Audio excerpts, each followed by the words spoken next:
It is our call to the bullpen episode number 62 of Mound Visit. It's the episode where you control the narrative here on Mound Visit.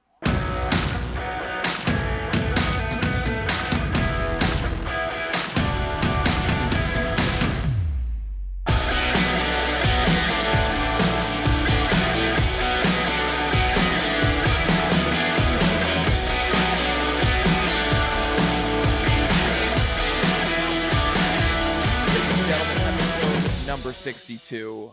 We are coming in hot with another call to the bullpen episode. You guys loved the last one where we answered some of your questions, so we're doing more. We are a part of the Believe Podcast Network. Every team, every topic, everywhere. I'm Casey Honigbaum, joined as always by my co-host, the 15-year Major League veteran. You guys know him as Grilled Cheese, Mr. Jason Grilli, all-star closer for the Pittsburgh Pirates, Toronto Blue Jays, pretty much any team you could think of, he's gotten a save. What an intro! You like that? That's a greasy intro. You know why? Because I'm ordering KFC right now. That's what the little cheese nits wants. He wanted some KFC. So that today's brought to you by little greasy fingers. We're not doing sticky fingers. We're doing greasy. That's right. We're doing greasy fingers and we're doing sweet hands because this show is presented by our sponsor, Sweet Hand Sports. You can see I got Grilli had the lid, now I got the lid. And you got the sweet hat. Right, I mailed it to you. No, they mailed you some. That's right. That's right. But you could use our code for the show, Mound Visit 10, to get 10% off your first purchase from sweethandsports.com. So go ahead and cop yourself a lid, get some batting gloves. If you like to go out on the golf course, get some golf gloves. They've got great stuff over there. Go check them out. We are lucky to have them as a partnering sponsor for the show. But today we got a jam-packed episode for you here today. Some great fan questions that we got in here. And I think it's only fitting. All-Star selection just happened. I think one of the fun things to talk about, I think first of all, it's always important to recognize all of the all-star selections, and there's always cool stories every year. But another fun thing to do, and especially one of the fun things for this show, is to talk about, who are the all-star snubs. And that's what our first question was here, from Matty P. Matty P08 said, who are each of your biggest all-star game snubs? So we're coming in hot with that first question. Do you have one yet, or you want me to go with mine first? Well, go with yours first. I got a few. A few. Mine is gonna seem like a cop-out answer. You're probably gonna make fun of me, but it is Francisco Lindor. And I don't, to be honest, I don't think it's particularly, I don't think it's a crazy thing to say, because I think when you look at it here at face value, Francisco Lindor hasn't made an all-star team since 2019. And since then, he has been, I believe, first, second, first, fourth, and fourth in terms of FWAR among Major League Baseball shortstops. So he has been a top 5, if you want to, top 4 at least, shortstop in the big leagues. In the National League this year, it goes Ohtani 5.0. That's his. This is all in terms of wins above replacement. Ohtani 5.0. Elly De La Cruz 4.1. Bryce Harper 3.9. Ketel Marte 3.6. Mookie Betts 3.4. Will Smith 3.4. Francisco Lindor 3.3. Freddie Freeman 3.3. Jurickson Profar 3.2. If you go down that list, every single one of those players is an all-star except for Francisco Lindor. He is the first Met ever to have 15 home runs, 15 stolen bases, and 25 doubles before the all-star break. So that's counting too, since we haven't even reached the all-star break. He's also the second shortstop ever to do that. The only other is Bobby Witt Jr., who's in the all-star game this year. So with all that being said, I threw a lot at you. Sorry to geek out this early in the episode, but Francisco Lindor is my all-star game snub. I don't know what he had a rough first couple of weeks of the season, and since then he's been unbelievable. Well, the Mets were terrible at the beginning of the season, and the restoration. So, you think about, it's amazing to make the ballot Sure. is one thing, and it's almost like the Hall of Very Good. There's a lot of very good players that deserving to play. So, there's not enough roster spots or honorable mentions. I feel like where's the cutoff? Because, let's face it, it's an honor to be on the All-Star team. And, and then my argument's always like, they've always made concessions. They've never took a middle reliever who's brought in for inherited runners. I mean, I argue that point because that's what made me arguably into a closer, because I said, shoot, if I'm coming in the middle of the game with bases loaded or first and third and Gary Sheffield up or Vladimir Guerrero up or the heart of the order up, and I'm getting out of that situation 70 to 75% of the time when 60% is doing your job, why am I not considered as an all-star for doing what I'm doing? It's there's some sexiness to this. There's names, there's glamour. It's a red carpet thing. It's all of that, which now our game is more of a show and making concessions. But arguably, I got to go with a pitcher, Joe Ryan, unbelievable stats. 118 Ks, 16 strikeout or 16 walks, and 109 in the third innings pitched with a good ERA in the American League, 3.29. That guy stood out. I haven't seen him pitch an awful lot, but that's to me pick. Was somebody that stood out. He's surrounded by some other headliners with Lopez and Gray, Sonny Gray. But he's been their best pitcher this year, in my opinion.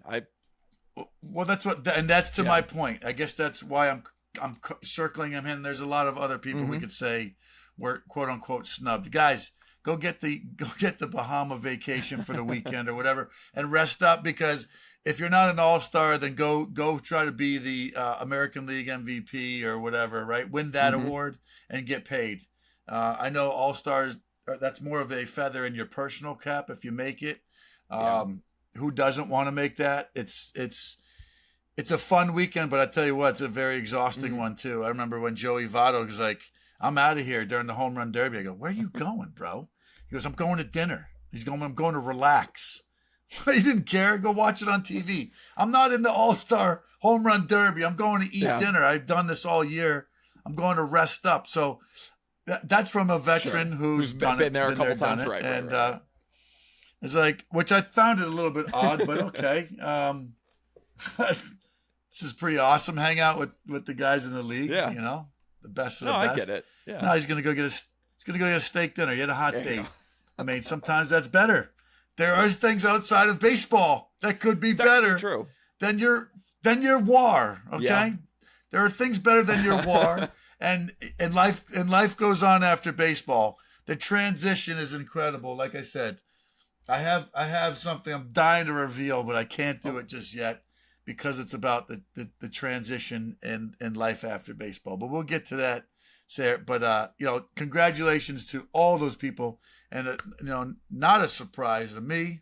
Definitely deserving. Paul Skeens is, but I hope, like I said, that all this he's able to handle it, because it's like, does it pay dividends? And that's what organizations know. Some of the intangibles and wearing down. And right now we're down a couple pitchers here, and he's elevated his stock because we were down a couple guys to some injuries. And I guess I will say one last thing that we've been on repeat for. Velocity is not your job. Why has velocity become the job, or your bat exit velocity? So it doesn't matter which side of it you're on, right? Yeah, it's harder to hit a guy that can pitch and knows how to have better command than a guy blazing 100 down the middle. Guys will take that and put it over the wall. Yeah, I mean, there's nobody. Yeah, it's a good observation. It's true. It's that, so but that's the best of the best. I feel like we've talked about that before, and it's just like I think that it's that happy medium that baseball is still trying to find.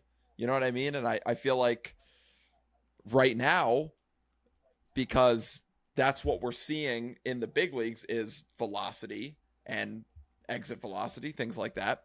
So it all, But that's where the mental, bro. but that's the like mental it all trickles for down. these players. Yeah. But there's a big mental component to that, because if you're not living up to that, I can't imagine going like, oh, my velocity's down and I'm going to lose my job. Well, can you pitch? Can you hit? Can you do some things that are helping a ball club win a game? And that's why these I don't know. That's just where some stuff goes a little sideways. And I've noticed that since you've worn that hat, you've been talking more with your hands more than usual. That's right. So thanks again to Sweet Hands, man. And we've had some sweet predictions and sweet questions. I'm really trying to make a point. There it is. Boppity, boopity, boppity, bippity, boo. But thank you for your question, Maddie, and it's a great one. So I hope that got our points across there. I could go on for too long, so I'm glad you kind of interjected me there, Grill, to be honest with you. But this next one is a good one. Yeah. You got into it a little bit, but we'll get into this more here.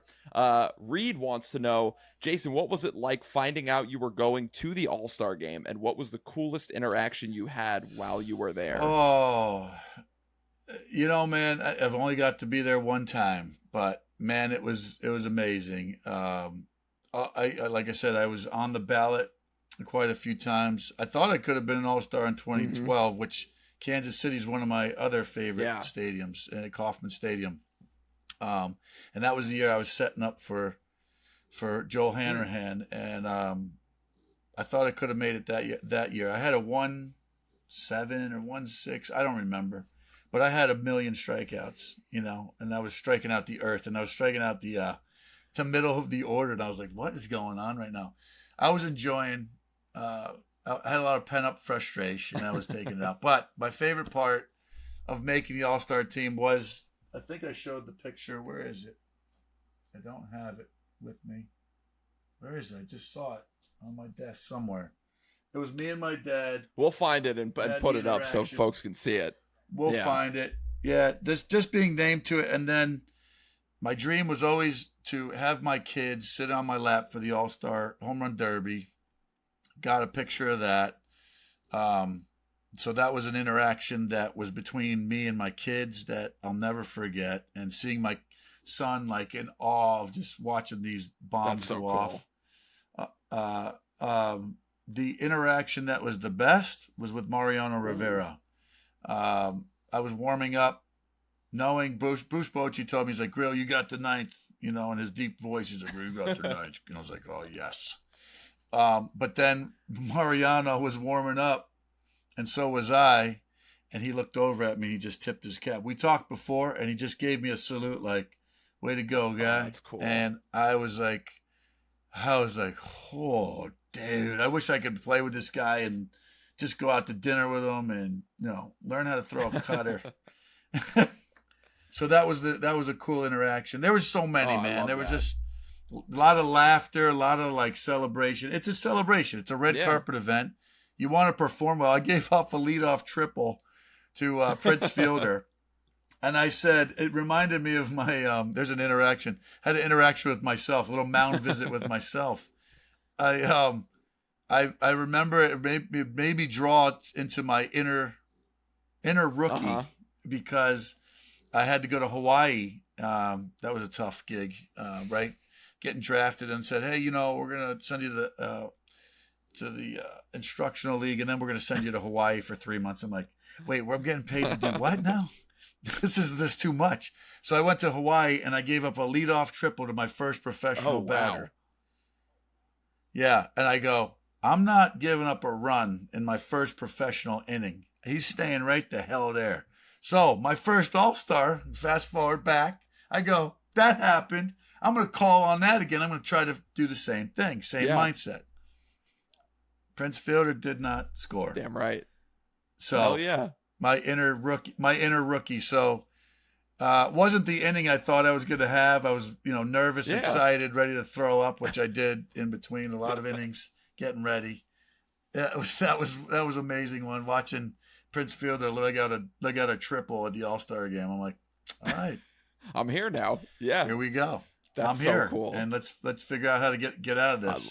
But yeah, that's an inning like I did. I had to rewatch it. I was gonna say you're probably on because I like was autopilot almost because you were. there was so much going on during the game. They interviewed me during the game. They're like, "Hey, how's it feel to be on Sports Illustrated?" I was like, "Wait, what?" And then Mariano, and then I'm out there pitching, and it's just a fog of Too much. You talk about, where's my team strength? Yeah, right. Now, right? Get my knees, get me off. I'm trying to come back down to earth, right? I'm trying to come back down to make these pitches so that guy doesn't score. Yeah. No, but listen, man, all these guys, it's a fun weekend. I know fans are excited. I'm excited. It's always a fun red carpet event. They've made it that. Yeah. They've even got, people dressing up. Oh, yeah. It's turned into a Hollywood show. As it should. So, I love that. Well, that's I love that story at the end. I like calling on your first. That's very cool. That's very cool. But we got a couple more great questions. But before we get to those, we want to remind you, if you do like the show, be sure to give us a subscribe on YouTube. Give us a follow wherever you get your podcasts, and give us a follow on social media as well at Mound Visit Pod. Give us a like, share the podcast, tell your friends about it. If they like baseball, they'll like this. So our next one comes from Steven. This is an interesting one. I think we could go a couple different ways with this here. But Steven asked, with the trade deadline closing in, what team do you expect to make the biggest splash, and what will it be? That's kind of a loaded question, but it's a good one. Yeah, like I said, I think the biggest thing is going to be with teams that are not that far out of it. Do you sell? Like, what's the long-term goal of an organization as opposed to, hey, are we going to win plan on win 3 times out of the next 5 or 10 years and give up what we project, why we have this? It's like rearranging. Wouldn't you like to be a fly on the wall? I always pick on, because I'm so close to it. It's teams like the Pirates that wind up almost looking silly if they continue to be a 4A team. Sure. Meaning you're not doing anything to progress. If you're in the right. hunt and you're in a wild card chase, and you wind up giving up all your pitchers, your prospects, which is what's happened here. Excuse me. I hope that they don't become this again. I say we're a feeder team sometimes to the New York Yankees, unfortunately. And I should bring my son on, dude. You should hear him in the stuff that he knows. I'm like, do you get these phone calls from these general managers?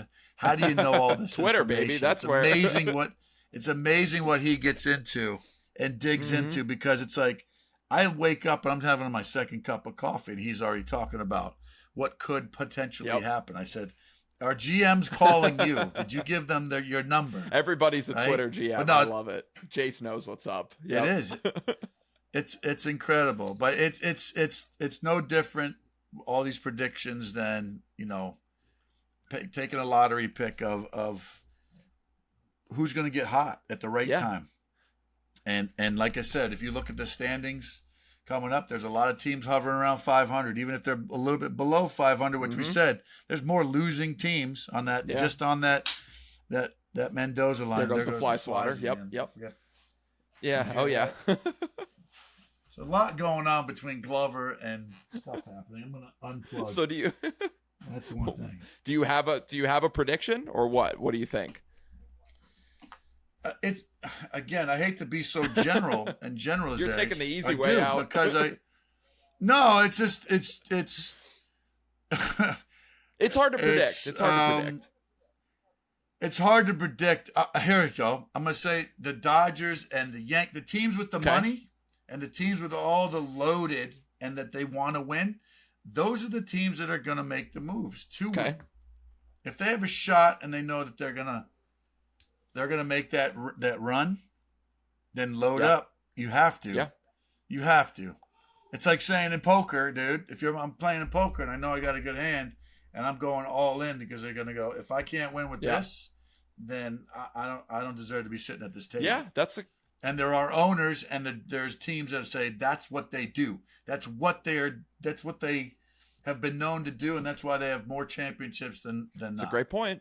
Or reasons why they're in the playoffs. Yeah, I think it's like you not only owe it to your fan base and like you owe it to the organization, obviously, to make moves to get better. You also owe it to the fans. And I think to a certain extent too, I think you owe it to the players to show them that, hey, the work you're doing on the field, we believe in what you're doing, and we're going to go out and make this move to make us even better. I'm sure that being in a clubhouse, if you were on a team that, got a guy at the deadline, like, correct me if I'm wrong, like, I'm sure you feel that in a clubhouse, right?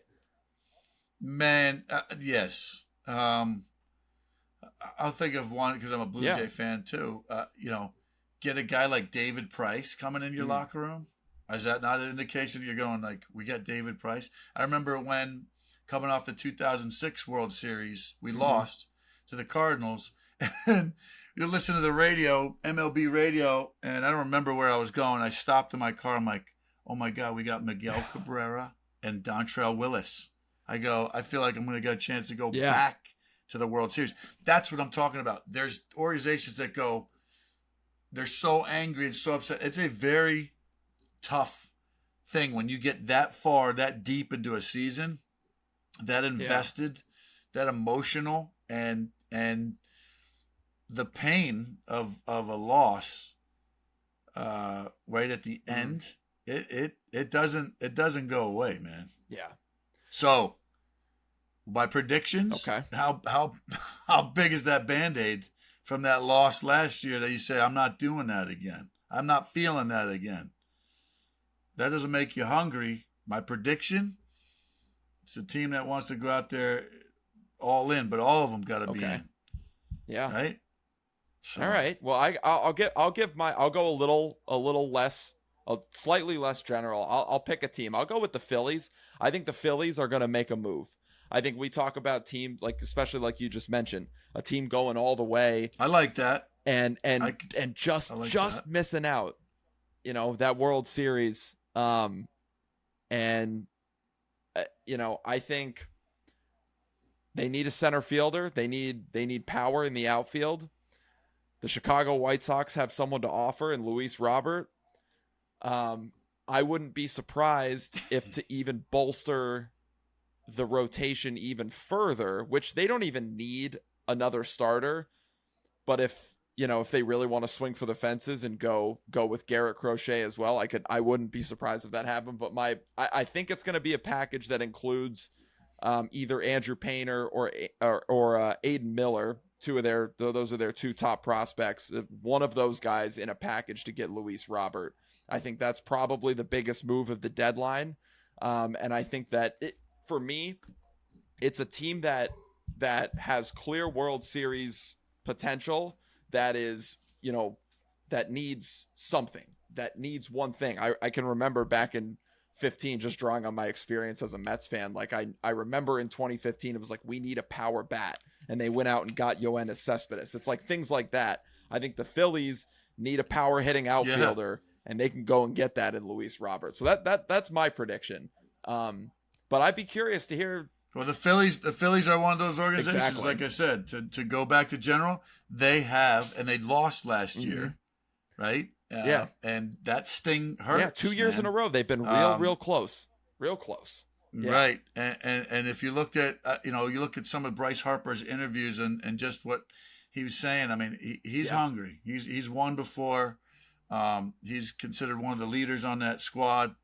And just the look in his eye was like, I remember seeing even Andrew McCutchen, former teammate of his, trying to goof around with Harper. And it was after McCutchen got out, and Harper just kind of turned his back on him, like, I'm not here to talk. We can talk after the game. It was just something I saw during the game, and I was like, oh, man, this guy's in it. This guy has one thing on his mind. Every at-bat matters. Every game matters. He's making – I'm sure those guys are like, we need to go get that. So if they're in the GM's ear, because there is some pull like that, I'm sure they're at there and they're like, hey, man, go get this guy. We need this guy. We need this guy. Because in the clubhouse also, too, that chemistry, that mix, that recipe, you don't mess with what works. Sure. And then you make sure that somebody's going to come in there not to disrupt. Because like you said on a previous episode, you said, hey, why are the Mets all of a sudden changed? Right? If you're going to trade, you're going to acquire. you're going to bring in? Do you attract? Do you repel? Go, that could change the dynamic. You like, dislike, you get along, you respect, you figure out like, hey, bring this guy and make him feel as comfortable as possible so he can do what his track record says he does, because that's why we got him. Do players have right? it? Yeah, but do players have pull like that in the clubhouse? Like, how often did you see things like that happening? Bro. Interesting. Yeah. Yeah, man. I mean, it's not like the GM's not in the clubhouse. You might pull him aside and say, hey, can I have a talk? Can we, whether it's behind closed doors or he's like, hey, I need to talk to you, you know? I mean, the manager's out there. The manager has to report to the general manager, and the general manager comes down. If you need to say hi, it's not like you want the general manager living in your clubhouse. It's not a good feeling. It's not a good feeling sometimes. But when you're winning, it's okay. He wants to feel that too. Wants to feel that vibe like, hey, I'm helping and I created some of this. But again, you know, you kind of want to know, like, if something's up, I'd like to have that conversation on that rich mahogany table you got up above our locker room. You know, we're here in the basement, the glamorized basement, but that rich mahogany where people are scratching those inking those $300+ million deals. I'd like to know how we're getting to the World Series too. And if I have your number, I might say, hey man, could we go out for a little lunch? I'll treat you to lunch. Interesting. I'd love to win. I'm trying to win. You brought me here to win. You brought me here to lead. Is this a doable thing? You know, guys question that because they want to win, man. That's the last thing in the whole setup as a player. You could have a great career. You can make all that money. Like I said, you don't think Mike Trout wants to win? Wants to have that World Series championship to define you? Right? Derek Jeter, legend. What if he played on a great player? Put him on a different team. It's true. You never know. Not as a winner do we look at Derek Jeter a whole different way. Absolutely. Yeah. He contributed to the winning. But what I'm saying is your legacy is built on how much you win. Absolutely. Right? Absolutely. Even if you're not that star player. I don't care if you're that lefty that throws 44 in the third innings. Look at Will Smith. The last 3 years he's been on a World Series team. Right. I mean, there you go. That's my point. Yeah, you're absolutely right, and it's interesting because I was thinking about that when I was reading an article in The Athletic, and Brandon Nimmo went to the Mets general manager and said, "Hey, we need relievers." I mean, and he's one of the leaders on the team, and that's something there that you go. It's a clear need, and that obviously, you're not, even if the Mets aren't looked at as one of the, okay, this is one of the top teams, this is the team that's going to win the World Series, they still want to win. Those guys in the clubhouse still want to win. So it's fascinating stuff. It really is. But well, it sucks when you lose. I can tell you that. It's hard to get motivated when you hear the creaking of the door, like like what's going to be expected today? Yeah. Are we winning today? It hurts. I hear you. But guys like Albert Pujols, even when there's seasons where he's played on some winning teams, but that dude stayed locked in to go. He wasn't giving in that bat away, but that's leadership. Right. That's leadership to go, this is what is accepted here. So if you're not doing what I'm doing, right? I love that. Yeah, and that's what made him so good, and that's why he was a part of so many, a couple championship teams and a lot of winning teams. So it makes sense. Let's go to our last question here. This is an interesting one. We get long-winded. We get long-winded on this show. We do a couple questions Mound a week. Visit. It's good. Show them some love. These are great questions. So this last one is might ruffle some feathers here, but Garrett asks, is it officially time to panic on the Yankees? We've talked about this a couple episodes ago. I know we did a little piece, but he said the recent stretch was brutal, but after that Red Sox series, I'm not even sure they're the second best team in the division anymore. Oh, wow. Here's what I'll say. How you doing? What's the guy? How you doing? What's the guy? Yeah, I know who you're talking about. How you doing? Hey Mo, right? I can't imagine those Instagram. He's going to be quiet for a second. I can't remember their brothers, and they would do these little dancing videos after every Yankees win. And I remember it was like when they were like 14-2 or whatever it was, so they hadn't lost, and it was I haven't seen many of those lately. Listen, if you're a Yankees fan, it's been a minute since you won. Well, yeah. Yeah. Right. So, and that the expectation is to win. That's the MO of being a Yankee. You to win, right? 100%. So yeah, I think to give my answer to the question, I think yes, it's absolutely time to panic, because I think for everything we talked about in our last episode, go back and watch that stuff still holds true. That the lineup doesn't, aside from Judge and Soto, it's not getting the job done. But aside from that, it's also to the point where the makeup of the roster in general, like I watched the Red Sox. I watched that Red Sox Yankees game, the Sunday night game, where the Red Sox won 3-0, 2 homers from Devers, a homer from Rafaela. It's just the Red Sox have youth, athleticism, and excitement. And aside from Judge and Soto, like I've said, you're not getting a lot of that on the Yankees. There's not a lot of guys who you other than Volpe with speed, but he doesn't get on base enough. Like, you don't have a lot of guys who are getting on base, stealing bases, making things happen. It's what my vibe about that whole rivalry though. It's not what it used to be. That's a whole no. It's not even close. It's like it's almost too nice now. It's getting a little nice. Are there really many rivalries in baseball anymore at this point? No, you can't pitch inside. You can't hit a guy without getting ejected. Yeah. I don't know. It's just it's sad because that's what made it so. I almost went. I was in New York City. I had a chance. I got that gold card. Yeah, baby. I got the gold card, but I was contemplating. Let me see that. Yeah, this is the best credit card. This is the best card, the best thing. Yeah. I can't get it out. I just got a new wallet. I tried one of these. Oh, you got like the Ridge wallet or whatever it is. No free ads, but yeah. No, it's like no. You know what?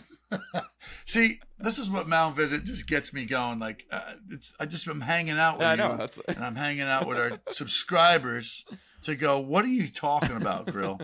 I got one of these sexy things that you go. Oh, look at you. Oh, okay. Oh, that is. I saw it on. I was putting in a new wallet. I need a new wallet, and it's one of those ones because my credit cards. One day, I lost a credit card because I pulled it out, it was stuck. Yeah. And then one of them shot underneath the parking thing, so I couldn't get it. I had to cancel it. Just a mess. Pain in the ass. Stupid shit. Just stupid shit that happens. The e-column in life.